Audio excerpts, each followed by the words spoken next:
अस्सलाम वालेकुम सारे भरावन ढेक ढेक मुबारक वेले मुंडे दे वालिद नूं जनाब बाजियात करवा दिता गया जनाब। CCD इदारे जनाब बड़ा सख्त मुकाबला किया जनाब कच्चे दे डाकुआं नाल।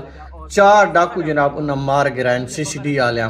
बहुत ही अच्छा कदम आई मोहतरमा मरियम नवाज साहब का जिन्हें नोटिस गिदा ते साढ़े सोशल मीडिया का जिहड़ा सट्टार है वेला मुंडा उन्हां दे वालिद साहब नूं जनाब बाजियात करवा दिता गया।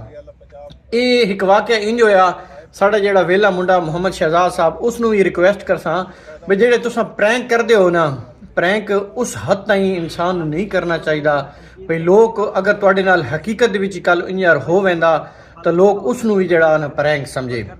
क्योंकि जहाँ ही वो किडनैप होए वेला मुंडा वाले मक्का दे अंदर आई, वो खाने काबे दे अंदर इराम दे अंदर खड़ा हो के जनाब वो अपनियां सफाइयां पेश कर रहा है भी मेरा वालिद किडनैप हो गया, मैं झूठ ना बोल रहा, खाने काबा मेरे सामने।